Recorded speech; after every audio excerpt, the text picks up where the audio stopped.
This has been a great conference and event in honor of Michael Hector, who retired from ASU after 20 years. Yeah. So this also become an excuse for bringing Michael back from Manhattan to the maybe fake Manhattan here. So what I'm going to do is that I'm going to say a couple of words about our keynote speaker, Stathis Kalyvas, before basically letting Henry to offer a more formal introduction. I mean, I think this is the first time I am meeting with Stathis, but I actually know your work very well just because, I mean, you write the book on the rise of Christian democracy in Europe, and then I end up writing a dissertation at Michigan on Islam and democracy. So your work was the most theoretical, sophisticated framework I need to engage with. And then you obviously wrote your classical work, the logic of violence in civil wars.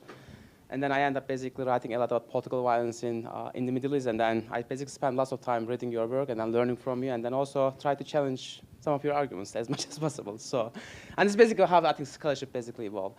And I think for those of you who have been here since morning, especially for the graduate students, I mean, you basically see how a kind of intellectual community really evolves. And maybe I have to emphasize this as a school director that please be around, because the things you learn from these interactions are kind of really remain with you for the rest of your life. And it's not something you can basically replace by reading or just basically looking at the screen. And all these informal interactions are really very important for your socialization and for basically your kind of a rise as an intellectual scholar. So I would like basically invite Henry Thompson to give a more formal introduction, and he's going to share also the Stathis keynote speak. Henry? Thank you, Guinness. All right, good afternoon and welcome everyone. Thank you very much for joining us this afternoon, and I'd like to welcome our keynote speaker, Stathis Kalyvas. Is a friend and former colleague of mine from the University of Oxford, and I was so thrilled when he agreed to come and give the keynote for our conference honouring Michael. Stathis Kalyvas is the Gladstone Professor of Government at the University of Oxford and a Fellow of All Souls College, Oxford. He is the founder of the T.S. Lawrence Program on Conflict and Violence at All Souls, and he is probably one of the world's foremost authorities on violence, conflict, warfare, and social order, to bring in one of the major themes of Michael Hector's work and our conference today. He got his undergraduate degree from the University of Athens and his MA and PhD in political science from the University of Chicago. As Guinness mentioned, he is the author of three seminal books: Christian Democracy in Europe, The Logic of Violence and Civil War, and a more recent book on modern Greece, What Everybody Should Know. And I know that Stathis has recently been working on a new book on culture in Greece, which we're all looking forward to hearing more about in due course. So without further ado, I would like you all to join me in welcoming Stathis Kalyvas here to ASU and to the School of Politics and Global Studies.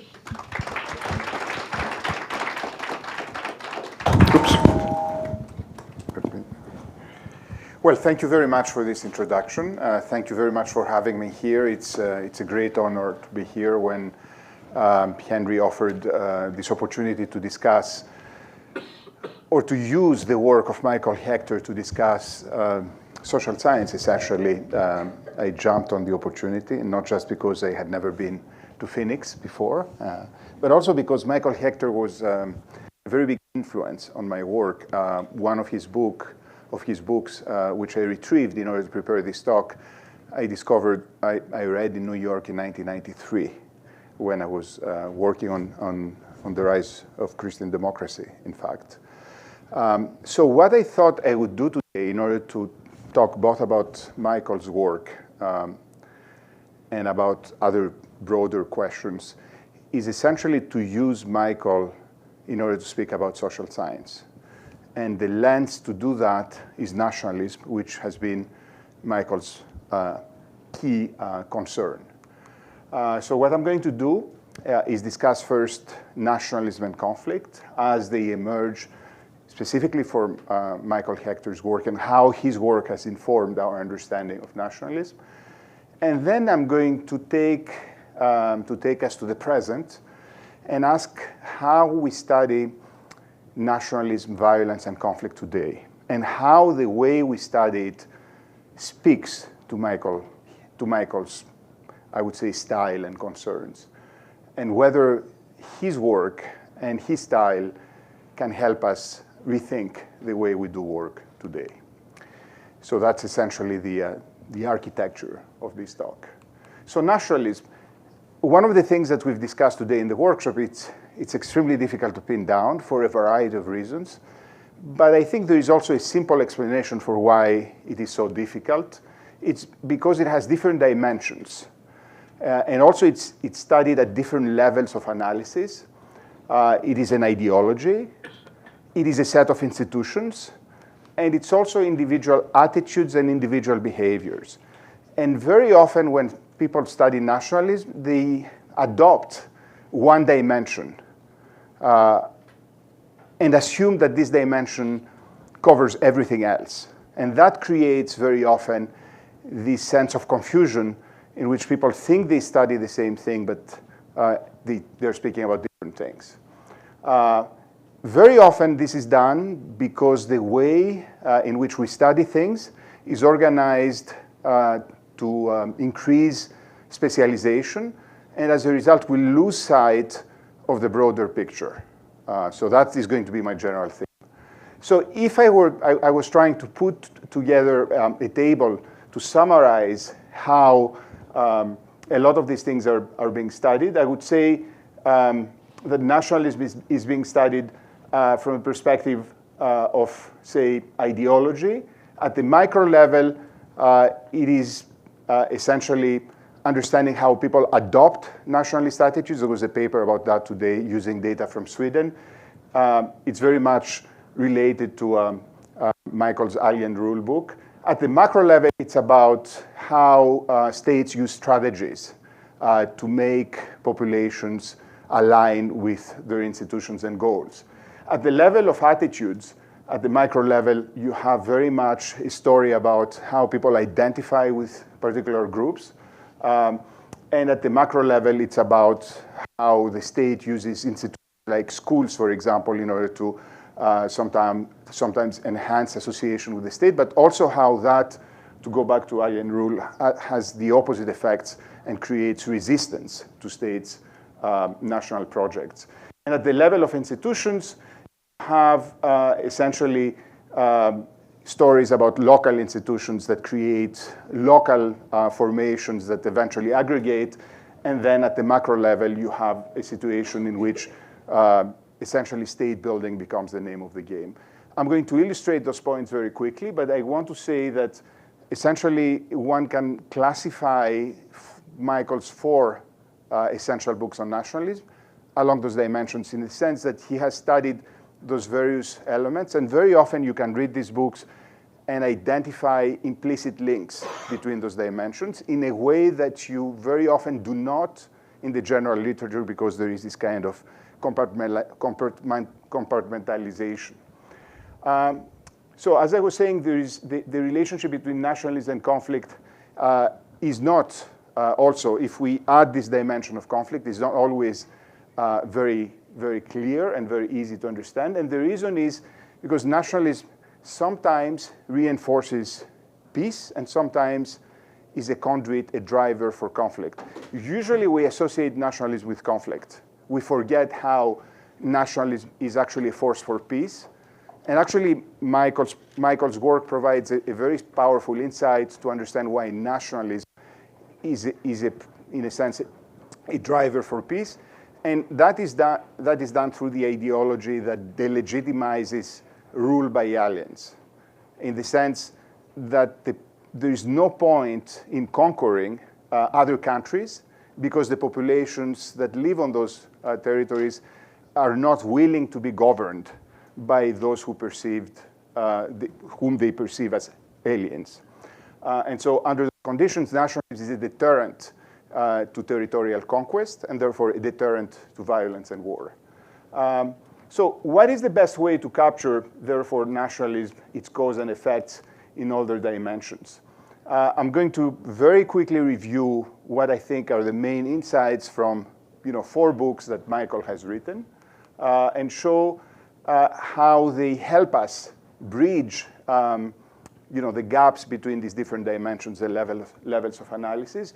The time span of those books is pretty remarkable. And even though they have differences in style and focus, I would argue that they can be understood in a way that is much more coherent than one would imagine, perhaps otherwise. There is, despite this diversity, there is remarkable unity across those books. And I think that this is what characterizes work that is enduring, that it has that capacity to bridge gaps between different perspectives and produce something that is more than the sum of its parts. So the first book, Internal Colonialism, is fundamentally a story about how ethnicity develops in a sort of counter-national way at the periphery of advanced industrial democracies. The question is, why does ethnicity persist in shaping political behavior, even though countries are modernizing? And so the idea was that modernization was going to erase these kind of parochial identities. And also how macro-level processes that one would imagine are unrelated to these kinds of identities, like economic development that is unequal, may shape those kind of individual behaviors in ways that are very consequential. The second book, Principles of Group Solidarity, is a much more general book that tries to introduce a set of fundamentals at the level of individuals and how those aggregate more generally. And the question is very simple, very straightforward, at the same time extremely ambitious. You know, how different groups of individuals manage to survive over time and reinforce each other and produce collective action. And also how individual decisions may eventually aggregate into collective outcomes. It's very much a book that introduces in sociology, but also at the time it was produced, it was part of a trend to challenge the idea that we would be able to explain collective outcomes on the basis of collective identities. And it's very much, I think, continuing the tradition of this very powerful book by Thomas Schelling, Micromotives and Macro Behaviors, in which suddenly a door opens and you see how things that might seem completely unrelated, very tiny decisions by many actors, very often motivated by cost-benefit analysis, produce collective outcomes that appear on the surface not to be related with those individual decisions. The third book, containing nationalism, also is very interesting in that it asks, why is nationalism modern, even though ethnic identities, as we've discussed, may be something that is much more enduring and a concept that goes much more back in time? And why is it a source of conflict sometimes, but also peace other times?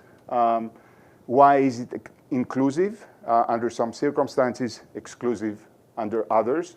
And how do state-level decisions, like, for example, the decision to expand direct rule, may actually initially create conflict, but also in the long run minimize conflict in a variety of ways? And finally, Alien Rule, the book that came out in 2013, is based on this very powerful insight, the idea that nationalism is an ideology that delegitimizes the perception that people can be ruled by individuals who are not members of their national or perhaps even ethnic group. And what is very interesting about this book is it spans a variety of different institutional configurations, comparing states, corporations, and families. And it's also about how ideology relates to institutions. So if I were to summarize some of those insights, I would say there are some very interesting things that perhaps today we take for granted, but were not as obvious in the past, and perhaps they're not even as obvious today. For example, the distinction between objective traits and actual behaviors, what in internal colonialism is described as the clash between culture and ethnicity. But essentially the idea that very often people take for granted that once you have a certain identity, you're going to behave in a certain way. The fact that individual actions may shape institutions, again, in ways that are very often non-intuitive. It's also a story about how ideologies may shape institutions, and the concept of ideology is a concept that nowadays is not receiving a lot of attention, or when it does, it receives attention as a sort of self-contained concept, but not as one that may have impact on other things, especially on institutions. If anything, today our perspective is to show the opposite direction, how institutions also shape ideologies. And ultimately, I think what these four books alert us is how these three things, ideologies, institutions, and attitudes, are related to each other. But the fact that they're related to each other does not mean that everything is messy, that we cannot understand how those connections actually work. And so to go back to the same table, I would say that these kinds of topics that people very often study in isolation can, as I argued, can all be identified in the various books that he's written, in those four books. For example, the relationship between attitudes at the micro level is a story about how ethnic identities form. At the macro level is a story about how national cohesion comes together. And a lot of recent work, for example, in sociology, at that macro level, Andreas Wimmer's last book, which is about national cohesion, essentially makes this kind of connection, which you can identify in two different books in Michael's work. If I were to summarize a key insight, however, from those four books, I would say that essentially it can be boiled down to this insight that macro-level institutions shape how people behave at the micro level, but at the same time, those micro-level dynamics also have a very big effect at the macro level. So it's a two-way street, interestingly, and this is, as is always the case, a dialectical process. It's a back and forth that cannot be really captured often as a snapshot. And so the kind of perspective about the world that Michael's work emphasizes is very much a sequential and endogenous process in which the things we take to be givens are essentially produced, reproduced, and renegotiated sequentially in an ongoing process, which at the same time can be analyzed in a way that is, I think, crisp and analytically rigorous. And I think that this perspective allows us to reconcile a lot of the very different, very contradictory often findings about nationalism that are essentially an artifact of focusing only on one dimension and only at one level of analysis, that is ignoring the dialectical and recursive process that characterizes this phenomena. So I would say putting those four books together gives us a sense of how to tackle this messy process and shows us how this messy process can be made very transparent, essentially. More than that, I would say, these books alert us to a particular style of scholarship. And when I think back about what made these books, especially the Principles of Group Solidarity book, which I read in 1993, as I discovered when I looked at this book again, what made it so attractive to me was a particular style more than the sort of theoretical argument. And so what are the elements of that style? That style, first of all, seeks to ask questions that are important, that people have grappled with for a long time, that are relevant, that make us, help us make sense of politics as it happens around us, and also that are exciting. At least to my mind, one of the things that I found was attractive in those books was a sense of excitement as I was discovering essentially what was hidden behind what seemed otherwise a given. It was like lifting a curtain or taking, to use another metaphor, a watch and opening it up and discovering a set of machinery behind it that would actually make sense and help us understand how things were working. The second thing that I would emphasize in that style is the primacy of theory. We have to have very strong priors, not because those priors are going to be correct, but without those priors, we're lost in a sea of messiness, which very often pushes us to interpret things in ways that are potentially very problematic, because what appears to be the case on the surface may actually not be.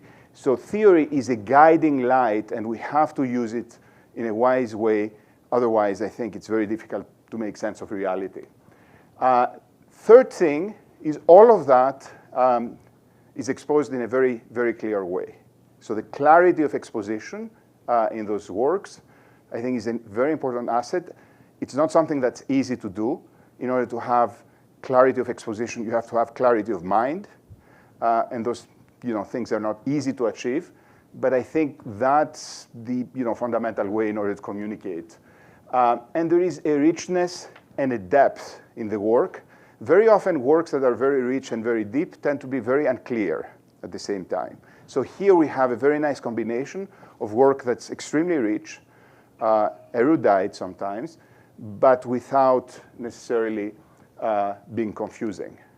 And also the willingness to challenge disciplinary and subdisciplinary divides, to tackle questions that very often people don't study because they exceed the domain to which they specialized.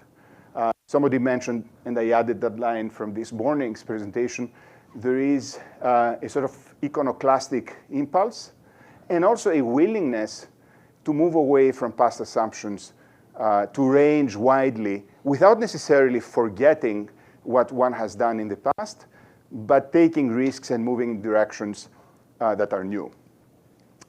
What is the current state of affairs? One of the things that notices when one looks at the first book, the 1975 book, Internal Colonialism, is a sort of despair on the paucity of data, the absence of information about the topic at hand.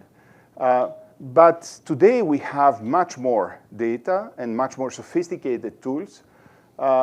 However, we still have a lot of difficulties in measuring things. And those difficulties very often are the result either of not investing enough in thinking our concepts clearly, but also very often not investing enough in order to trying to describe clearly the kind of phenomena that we're studying. So even though we're incredibly more resourced compared to back in the 70s, we don't seem to have been able to solve some of the problems that Michael identifies in these works. And at the same time, paradoxically perhaps, this incredible richness of data and the sophistication of our tools seem to have had a negative effect on our willingness to theorize. Perhaps theory was something that we developed when our tools were very poor, and as a result, we needed to use our brains in more ingenious ways. And we seem to perhaps have grown a bit lazy because we think our tools are going to do the work for ourselves. It's a bit the same predicament we're facing today with AI, I think. The facility that it offers may contain the danger of leading us to some sort of self-indulgent laziness.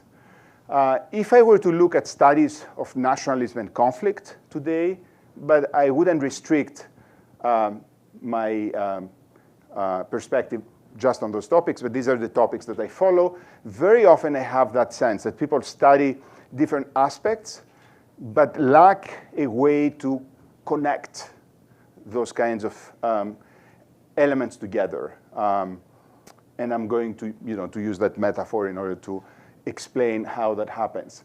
I was asked, I think a year ago, to write a piece about conflict for World Politics, which is a political science journal that had an anniversary, I think the 70th anniversary. And what I did was I read 5 years worth of the journal and focused very much on the papers that looked at conflict. Most of them focused on conflict and violence more than nationalism per se. So here's a number of things that I found that I think, and I can use those papers because this is a very high-end journal, and also I do think that those papers represent what is considered in political science as state-of-the-art in terms of research design, quality of data, and quality of analysis. I would say that there is a tremendous dominance of micro-level approaches over every other perspective. So the traditional primacy of macro level has vanished, and in that sense, one can say that this initial impulse to focus on the micro is being realized. However, when it comes to nationalism, ethnicity, and conflict, one notices that a lot of these papers have the characteristic of a snapshot that tries to capture a particular moment as opposed to this much more complex and recursive dialectical process, the back and forth that I described before. And often, one of the things that's striking from a conceptual perspective, and even theoretically, is how much ethnicity and ethnic dynamics are divorced from nationalism. They're not perceived as being intimately connected with each other, which is one of the most powerful, I would say, insights of Michael's work. The other thing that's very interesting is this transition from a framework which can be described as a causes of effect work, in which you study, for example, the causes of ethnic violence or the causes of nationalist institutions, and so on and so forth, to a framework that can be described as effects of causes, in which you take those very big things that used to preoccupy us a lot as givens, and then you study how they impact other things, primarily in political science. I'll give you a few examples of those findings to motivate my thoughts. For example, one paper shows that exposure to Nazi radio broadcasts drove German soldiers in the Second World War to fight harder. Another paper finds that having served in the army of the German Democratic Republic made GDR bureaucrats more obedient to authority. Another paper shows that exposure, there's a lot of German, actually, probably some data source became, yes, exposure to German-inflicted violence during the occupation of Denmark in the Second World War led to lower support for European integration in the 1970s. Exposure to targeted repression produced more polarization among opposition groups in Tunisia. Exposure to genocide led Cambodian women to become more active in seeking local political office many years after. What drives violence against civilians? Here's a list. If I were a naive and blind person who knew nothing about politics, violence, and nationalism, and wanted to understand, what drives violence, and my only source were those papers, what would I come down to? The fluidity of front lines in Second World War Italy. Combatants' relative dependence on local versus external sources of support in Second World War Belarus. Exposure to Nazi propaganda in the case of the German army in the Second World War. Ethnically driven resettlement in Rwanda. And jade-seeking Myanmar generals.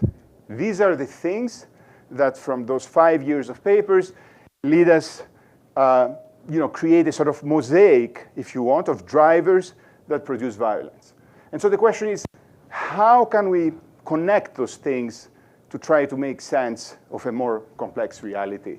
It seems that, the very advanced methodological tools that we have acquired and the very rich data sources that we have access to have brought us back to the world of case studies that social science was pushing against when I was a graduate student. So it's like completely full circle, which I think is paradoxical and cries for some sort of explanation. If I were to summarize my sense of that work, I would say that a lot of this micro-level work, which in fact I pioneered myself, does not seem to aggregate to produce better theories or more comprehensive macro-level explanations. It seems that action has been replaced by relations between variables. Exposure to, say, propaganda leads to more violence, but we don't know exactly what are the set of actions that individual actors would do in order to go from point 1 to point B. Very often, this is referred as a causal mechanism that is treated in a sort of ex post way, I would say very unsatisfactorily in most papers.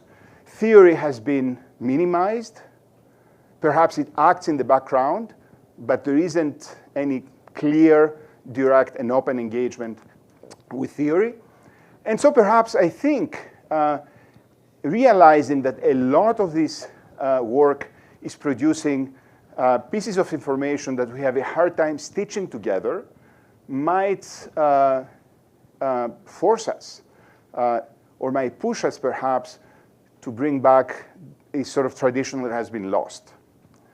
And so I want to stop here and tell the story of rational choice, which is another of the theoretical sort of contributions that Michael did, which was also the story of my own sort of intellectual growth at the University of Chicago, which was at the forefront of development of this theory of rational choice to make sense of social and political phenomena. So what exactly was rational choice?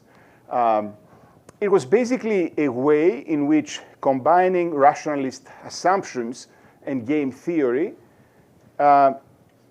gave us the possibility, the tools, the initiative, the incentive to tackle important theoretical and historical puzzles. Big questions, essentially.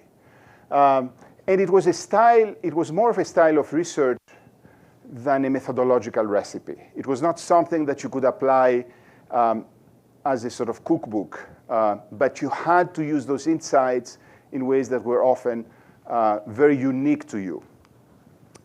And what is very interesting about the story of rational choice was that at the end, it was not really about rationality. The rationality assumption was a way of entry. It was a shortcut, but it was not just about rationalist assumptions. It was primarily about microfoundations, and I'm going to explain what that means. Basically, understanding how individual decisions very often produced in the aggregate collective outcomes.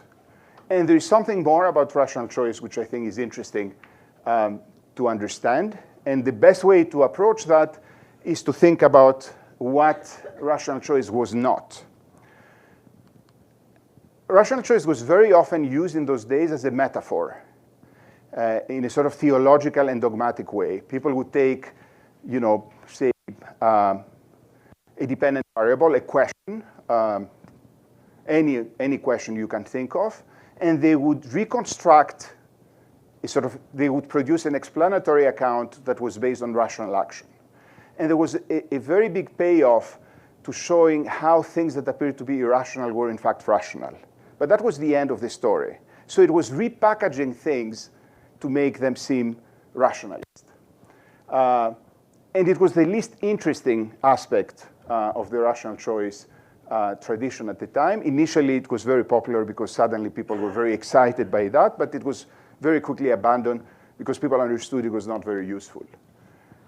The other way in which rational choice made its way in the social sciences is primarily in economics, as a way to formalize and to use game theory to understand complex things. But very often it is used as a way to justify hypotheses.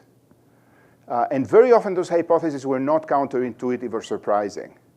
But they needed to be justified in a sort of rationalist framework so that people could then go along and test them. And very often that was done in a way that felt workmanlike. People used existing models to approximate complex situations rather than trying to think them in a sort of fresh way. So I think, and that's my own personal opinion, that what made rational choice such an interesting perspective, at least in my mind, and I think also in Michael's work, is that it was a problem-oriented as opposed to a model-oriented approach. It allowed you to try to unpack very complex situations on the basis of a very simple perspective of actors operating within constraints. So you had to figure out who the actual actors were, what kind of resources they had, what kind of preferences they had, and the preferences could not be imputed by rationalist assumptions. They had to be explored. And then how those resources and preferences of many different actors somehow combined together to produce an outcome. That was essentially the story. And the combination was a matter of aggregation, but it was also a matter of the context. So you had to understand the particular context very, very clearly. It was not non-deterministic. It was open-ended. And the best applications very often produced very surprising, unintended findings that made you say, on the one hand, I would have never thought that these types of actions would produce this outcome. And at the same time, you would realize that it was very plausible that they could. So plausibility and unexpectedness at the same time, which is what makes these theories exciting. There was an attempt to sort of describe this process in a project called Analytic Narratives that didn't go very well. But I think the combination of historical erudition, theoretical depth, and the willingness to be path-breaking, see things completely out of the box from a novel perspective, to my mind, this is what made that kind of approach very interesting and very useful. But the most important thing, I think, of all, is it was essentially a way to introduce narrative and storytelling in social science.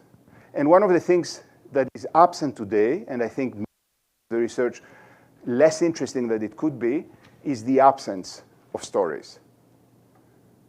The stories and the arguments about exposure or the effect of X on Y imply stories that are never told and that are never researched. So essentially, I would argue rational choice was such an interesting perspective because it was a story-based perspective. And we know now from a lot of both research and arguments that our mind and our brains operate very much in a story-based way. So to conclude, I would say that Michael's work is an opportunity for us to rethink the way we do social science. There is a very interesting passage that I'm quoting from the introduction to Principles of Group Solidarity that expresses this willingness to go out of the box. And this is the following one. I'm going to read it. Almost all of the institutions in the American academic world conspire to keep scholars engaged in the spinning variations of previously enunciated themes. The division of labor is as firmly ensconced in the university as it was in Adam Smith's spin factory, and its justification rests on much the same rationale. Specialization breeds greater productivity. Not only are scholars housed in departments that are surrounded by thick disciplinary walls, but our identities are bound up in smaller enclaves of these self-same departments. So that is a sort of very rough description from a book that was published in the 1980s that could apply today, perhaps even amplified. So we're here today essentially to celebrate Michael's work, his scholarly intervention, which I argued is particularly valuable not only because it helps us make better sense of nationalism, but because it prompts us to rethink the way we do social science. And we have to recognize that the value of those impulses, of this style of research in a world in which, especially for junior scholars, requires constant publications of small findings using sort of recipe kind of framework, seems to be lost. It's a style that seems to be completely at odds with the main trends and tendencies of social science and of the academic world in general. And so I would argue that it seems to be self-evident that infusing what made this work valuable into what we do would make our life much more interesting and our work perhaps more relevant. Is it, however, likely that this outcome will translate into a reality? And this is my last slide. I think the problems are well known, and we had a very interesting conversation last night at the restaurant precisely about that. We are becoming more and more specialized as the tools we use are more and more demanding. The data becomes more and more overwhelming. And even though that works well, perhaps in the world of natural sciences in which there is indeed cumulation, I think it's much less well adapted to the world of social science, in which, for reasons that extend beyond my talk, we have not been able, even though we have tried very hard, to produce the same kind of natural law type generalizations and forecasts that natural scientists have used. That also leads to limited relevance, limited reliability, and also we're also constant victims to methodological fashions. Every time that there is a new development or a new technological breakthrough, we believe that this is going to allow us to finally crack this kind of glass ceiling that prevents the social sciences from being as scientific as the other sciences. At the same time, and I think this is a very important problem, which, unlike the previous ones, is perhaps potentially more fixable, even though it's not easy to fix, is that the academic world of social science research essentially is based on a misalignment of labor market incentives and incentives for knowledge production. Very often we assume that the mechanisms we have invented in order to regulate the labor market are the ones that produce better knowledge. And unless we find a way to realign that, I don't think we will be able to bring back the kinds of insights that Michael's work illustrates. And to go back to rational choice and game theory, I would say it's very difficult to break that because this misalignment is in equilibrium. It's self-reproducing, and all the incentives are stacked against revising it. I don't know whether the current moment in its destructive process might generate a different set of incentives by challenging that very, very strongly ensconced equilibrium, but certainly this seems to be, in my view, the main challenge. But a first step is always to be cognizant of these challenges and to be cognizant of what makes for good work. And so for me, rereading those works and putting all these books together and rethinking my own personal trajectory in the world of rational choice in the 1980s and early 1990s was an opportunity to bring back all these kinds of concerns and conversations I have with others as reflections that are perhaps worth sharing. So thank you very much, Michael, for this opportunity, and thank you very much for the invitation and the opportunity to share these thoughts with you.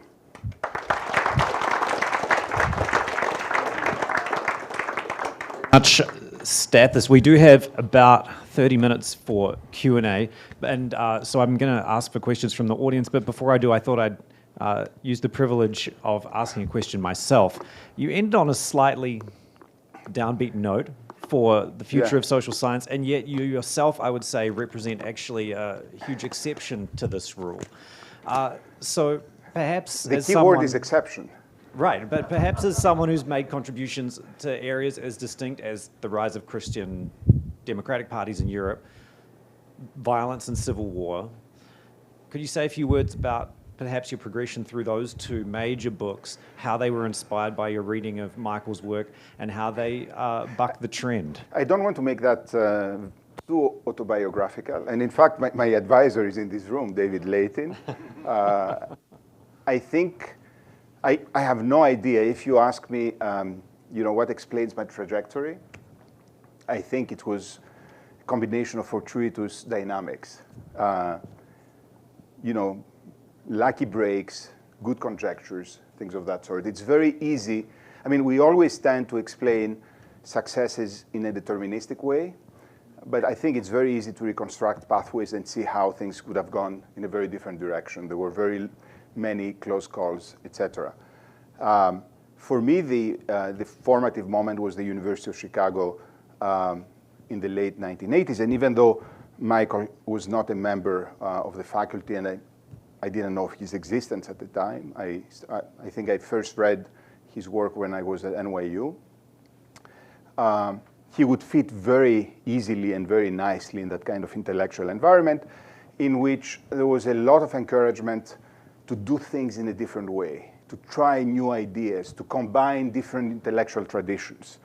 And so my dissertation was on a topic that nobody cared about at the time, the Catholic Church in Europe in the 19th century. This was a time in which almost, I would say, more than half of dissertations in comparative politics were about democratization, about transitions to democracy. That was the fashionable thing at the time. And I remember when I talked to various professors at the time, the one thing that I got is don't do what everyone else does, which I find myself today at a very difficult position telling my own students, because the danger is that they would be completely excluded from the labor market. Now, perhaps the risk I was taking at the time was equally high. In fact, I only got one job interview when I went on the job market. On the other hand, I have the sense that there was a little bit more freedom to take risks at that time. And certainly as a faculty member in various departments, I observed how difficult it became to hire people doing unusual work, and especially work that very often required high risks, postponing publication of many papers in order to work on a very big project with a high promise. I think there should be room for this type of research. I think a lot of graduate students who get into this line of work do it because they're passionate about the world. They're passionate about politics, for example. And I remember my concern once in an admissions committee in which the argument was made that we shouldn't admit a student because they were more interested in politics than political science. Usually these are the conversations we have in restaurants and after conferences, not in talks. But I think these are issues that we should think about because they're central to what we do. Questions? Everyone has frozen. Everyone has frozen. Well, then let me ask another question. Your book, The Logic of Violence in Civil War, makes in some ways a micro-macro link between micro incentives for violence and then the broader existence of civil conflict. Could you perhaps elaborate on that link a little bit more in that book, in your work, and how it relates to Michael's theories? Well, I would say there is a similarity in that I was trying to understand aggregate outcomes in the distribution of violence in broader geographical scope, even though not cross-national, but certainly cross-regional within a single country, and individual decisions. So I was trying to understand how something very puzzling, such as neighbors turning against neighbors in the context of a civil war, and producing outcomes that very often surprise the very same people who were involved in them. And how did I know it surprised them? Because I talked to a lot of them many years after, and they were equally surprised in a way that you can only discover when you talk to them by what they had actually helped produce. And very often those decisions were very pedestrian.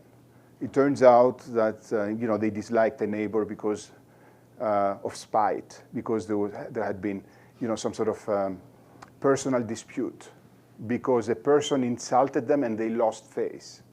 And so when an armed group appeared in the village and asked for, say, members of the Communist Party or members of the Nationalist Party, it was very easy to point to your personal enemy without thinking that that would have consequences that would be as terrible as they turned out to be.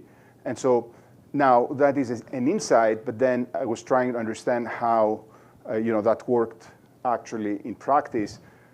Some of the examples that Michael provides in Containing Nationalism provide the context. So when we say the extension of direct rule into areas that were independently ruled or ruled with a lot of autonomy beforehand, requires microfoundations, which very often entail an understanding of how information is collected by competing armed groups in the context in which information is the name of the game.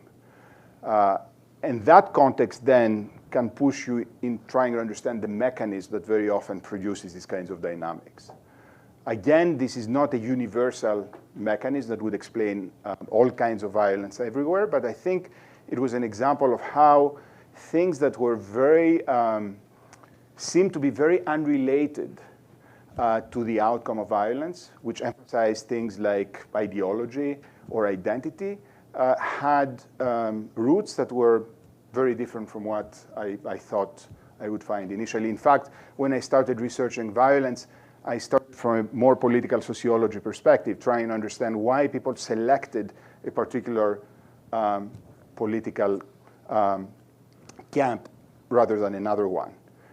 And one of the things that I realized by doing field work was that very often violence was not just the outcome of polarization, but it was what endogenously created identities. And that alerted me very much to how conflict is a very endogenous process which transforms how people think of themselves, both in terms of their identities, but also in terms of their behavior. And how elements that are described in principles of, what was the title again? Group solidarity. Group solidarity, operate in the opposite direction. That is, the willingness to punish people who defect, the willingness to take revenge, the kinds of things that create group cohesion, were very often associated with violence. I have a question about, sorry. No, please go ahead. About, conceptions of what counts as knowledge in social science. Sorry. So for your idea of what counts as knowledge in social science, you have the obviously the call for the return of the narrative and the story, but the problem with over-specialization is that now the sheer amount of potential counterexamples has grown exponentially. And so it seems to me that any sort of like attempt at a general theory opens itself and is much more exposed to criticism than before. And so I was wondering if you think we need to loosen our conception of what counts as knowledge in social science, whether we need to like tame back or sort of attempt at universal knowledge in social science, or whether you think there's an alternative method for grounding a new social science in narratives, or like a quasi-return to grand theory. I don't have a general explanation, a general sort of recipe. What I would say is that because a lot of the tools and approaches we use are all imperfect in different ways, creating an environment in which we either combine in one project different tools or allow an environment in which people do things in different ways maximizes the quality of our understanding than emphasizing a sort of monoculture in which the name of the game is to be, more cutting edge and more precise. And the reason for that, this is what works in natural sciences, for example. It's because everything that you find, to some extent, survives and persists and accumulates. But in our field, that is not the case. And therefore, a monoculture in a product that is deficient multiplies inefficiency. Whereas pluralism, I think, at least, is not going to lead us perhaps to solve those problems, because I'm not sure they're solvable, but certainly it's going to increase the realm of understanding. Keith. Yeah, thank you so much. So I just want to push you on, so you're flagging this as a story about social science, but from outside the field of political science, as an anthropologist, it feels like you're mostly talking about political science. And so your own work is wonderful, and you've alluded to yourself. You did qualitative field work that was the kind of work that ethnographers and oral historians do, and it informed the book of the Logic of Civil War enormously, and it made that a tremendous discipline-crossing book. So do you see the same problem in other social scientific fields that you see in political science? And are you suggesting that a place like ASU, which claims to have broken departmental silos as the kind of place that might train graduate students of the type that you're saying the broader field needs?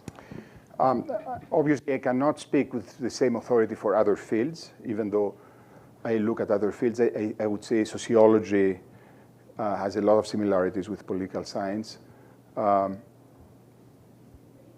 In my work, I used an ethnographic approach, but I also used quantitative approach. I also used some game theory as well. So putting those things together was not obvious. And very often you risk alienating more people than creating a coalition behind you when you do that. I would say in other fields, perhaps anthropology seems to me to suffer from similar pathologies that have different expressions. For example, instead of over-sophisticated statistical tools, what you have is an emphasis on an extremely non-transparent language. And so the name of the game is different, but the logic of the game seems to be very similar to establish, to basically compete against others. And therefore, that's why the problem seems to be how to find a way to make the labor market better aligned with the production of knowledge. It's not an easy, it's not an easy problem to crack, but I think that at least we have to begin by identifying what the problem is. But I do observe a tendency to become, over-specialized, very introverted, very much reliant on other people's work rather than, challenging things or thinking out of the box in many disciplines in the academic world. So maybe going back to those examples that you get from Yes. world politics, can we go back to the slide? If you don't Yes. mind? Because I think you were very implicit, but if you don't mind, I just want to make you more explicit about your criticism. Okay. Yeah, sure, yeah. I can go to the previous one. Yeah, the as well. previous. Yeah, I mean, so I think what you basically say here is that all these things are actual trivial findings, but we obviously employ very high-tech and sophisticated methods, especially causal identification, and most of them probably Yes. involve lots of historical data, and some of them probably have lots of survey experiments, Mm-hmm. and basically show things which are kind of really. These are mostly not survey experiments because World Politics is a Yes. high-quality journal. Yeah, but then, okay, now so it's put, okay. So, but in any case, I mean, so I think linking to your notion of knowledge production, I mean, what you basically imply here is that for somebody who is basically kind of a bit educated, all these things, findings, basically are not going to tell more than what that person is going to infer just because they basically look very common sense. A lot of them are not very surprising, but there may be information in those findings that is actionable once you have a broader perspective. There is a way to stitch together insights from those studies. However, to do so is discouraged by professional incentives. You cannot publish something that would try to reconcile things. There is a field called meta studies that tries to put things together, but it's done in a way that we can discuss about that, and certainly does not allow you to be successful professionally. But I mean, just from a practical point of view, and I mean, I didn't miss the fact that you only talk about his books. I mean, he always has very influential books, but he also published, I think, some interesting articles. Yes. But I think it's basically also kind of almost giving a message to lots of people in this room is that the book publication is probably going to more conducive to knowledge production based on the problems you identify. The book has an advantage because it allows you to tackle a question from different angles. The real book, because there are also books that read like stitched papers. Yeah. But real books basically pose a very difficult question and then approach it from different perspectives, all of which are imperfect in some ways but complement each other.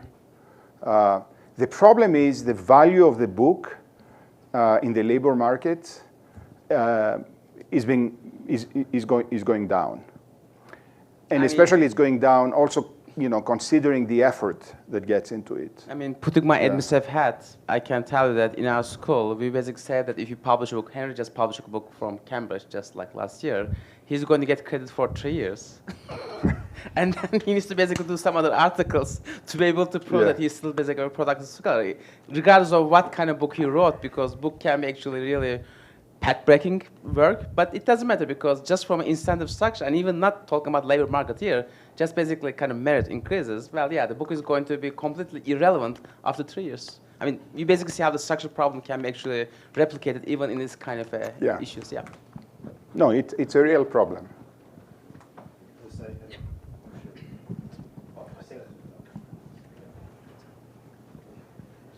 I might be hiding behind. Oh, great, go ahead. Thanks. So there's a genre question. There's a rewards and incentives question. I want to ask this. To what extent did the exciting work of the heyday of rational choice, including Michael's work, your first book, Doug North, Margaret Levy, a bunch of others that we've talked about, have to do with taking on big historical questions, and thus not just producing narratives or stories as a methodology, but trying to tackle large-scale questions about change in time, thus necessitating narrative, but gaining significance from that. So there is a wave, an interdisciplinary wave of historical social science that overlapped with this. And I think the lessons drawn in many fields were about method rather than the conceptualization of the big explanatory project, which required being historically serious. Is that a reasonable summary of this?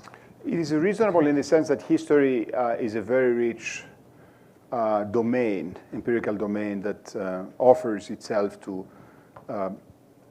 very interesting explorations. But it's not necessarily just about history. I was reading recently the autobiography of János Kornai, who is a Hungarian economist who basically produced the first theorization of how a centrally planned economy actually worked. And his story is very interesting. He was a Jew who escaped the Holocaust in Budapest. He became a communist because if the Nazis went after you, you had to become a communist. He became a journalist who, by a matter of just pure chance, specialized in economic reporting for the main communist newspaper.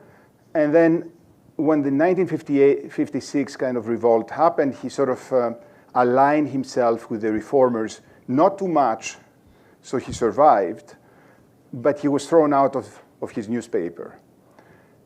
And the punishment, he was sent to do a PhD. That was the punishment. Now, he used to report and write about how the Hungarian economy worked, and he realized that everything he was writing was false. False not in a way that he was actually striving to produce falsities, but because he was part of a thinking in the box in which everyone was thinking in a sort of similar way. But he knew inside him that that was not right. So he wanted to find out how actually people behaved, not what Marxist theory told you how people supposedly behaved. And what was his big break? His big break was because he liked to read. He read anthropology, which had a very long tradition in Hungary, which was basically studies of villages. It was part of folk theory, and that alerted him to the fact that by asking people, you could actually find out why they did and what exactly they did. So by bringing that insight and learning and reading American economists, he was able to produce the first theory of centrally planned economy, which was a very big breakthrough. Eventually, he left Hungary, became a professor at Harvard. So it's a very inspiring and very interesting story of how you can actually bring together different things and do something that after you've done it, people realize it makes total sense. But nobody sees the total sense before. So I think that is actually the key. How you can actually produce something that after the fact, everyone thinks is insightful, but nobody was seeing the insight beforehand. But to do that, you have to think in ways that are very different from, sort of narrow professional maximization ways that a labor market encourages, any labor market, not just the academic labor market. It's the same problems with corporations, with bureaucracies. You are very much forced to think in a very conformist way, otherwise you do not advance. Otherwise the system might reject you. So that is, I think, a very big dilemma for which there is no obvious solution to my mind. I think Jose has his hand up first and then Matt. Thank you for the great talk. I love the idea of going back to the primacy of theory to answer important questions.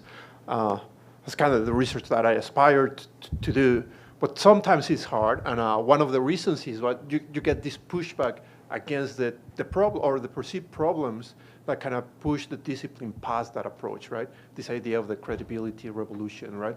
What to make of these regressions using cross-national data with very difficult to track down causal mechanisms, right?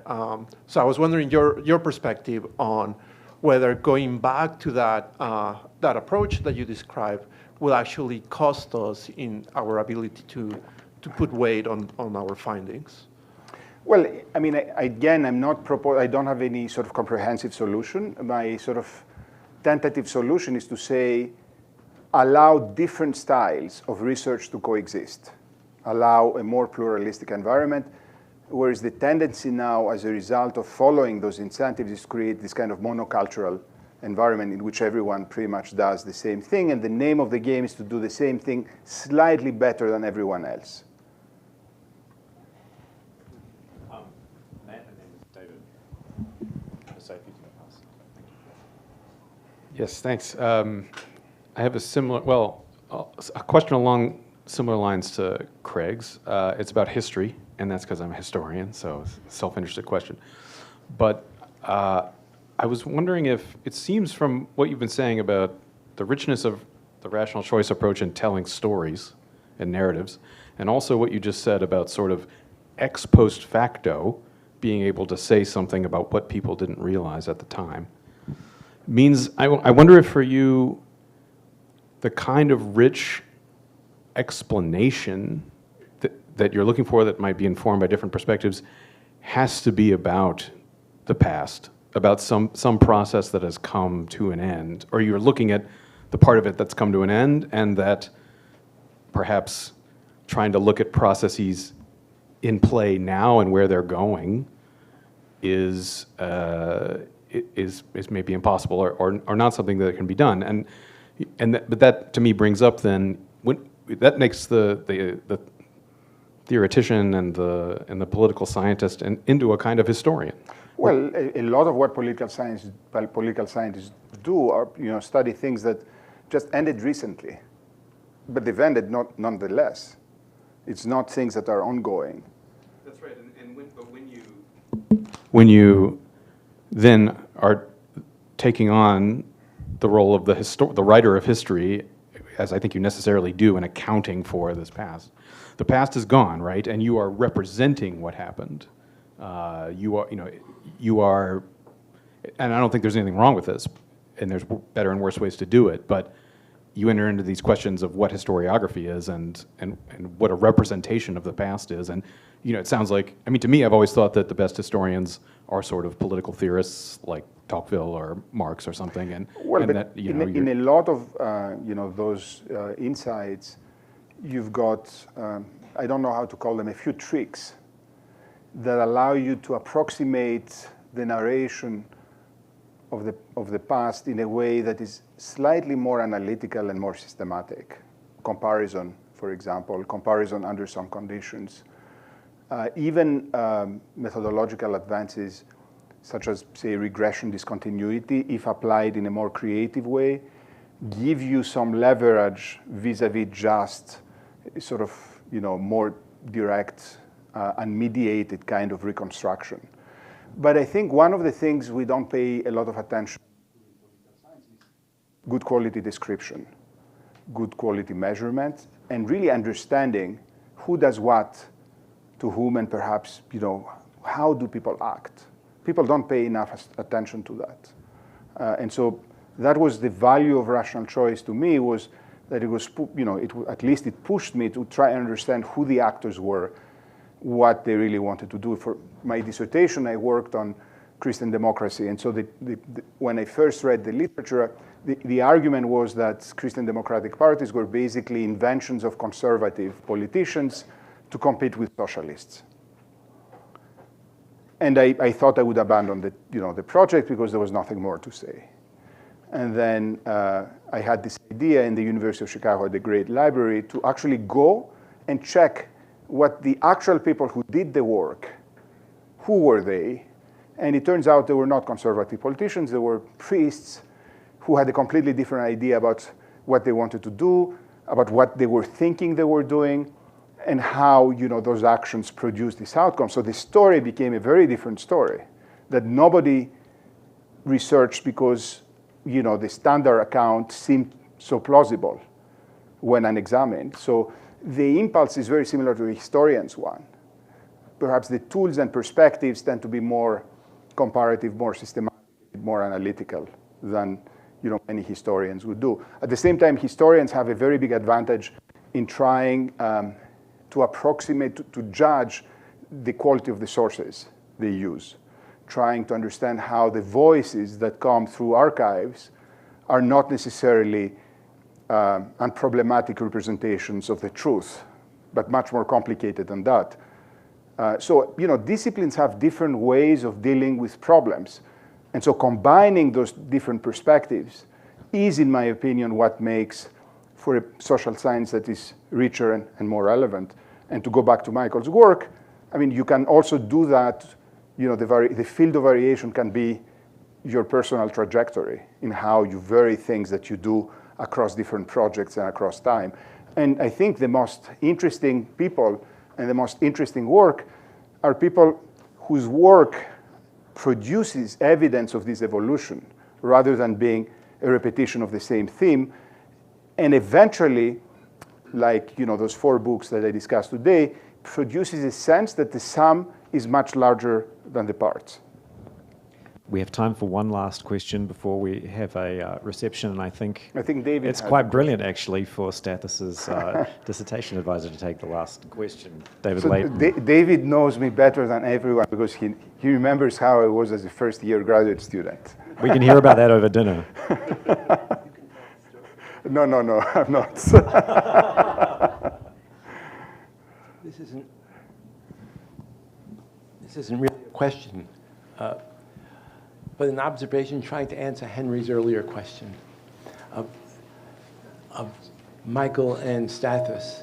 And I don't think there's a causal effect of Michael's work on Stathis's, but they both have some quality, brilliant quality that I would like to share. And that is, they have both identified politically consequential variants that had been unexplained and got curious to try to explain it, whether it be variation in nationalist uprisings in the British state, or whether it be secularization in 19th century Europe. Why were you getting such variation? And that curiosity drove them to say, well, where was it? And if, given what Stathis just told us, if Christian democracy were created in the same way, with the same political force everywhere, why were you getting such tremendous difference? Being curious about politically consequential variance, and then trying to account for it historically, and then the next step, to put it into a theoretical framework so that would have what some call an export value. People who don't give a damn about nationalism, who don't give a damn about Christian democracy, see the relevance of that for other questions beyond them. So I would say the search for unexplained politically consequential variants is something that both Michael and Stathis began their work in and pushed it further and further to the brilliant books that followed. Well, that is a wonderful way to conclude the keynote, and I think I'd ask everyone to join me in thanking Stathis once again. Well, thank you very much.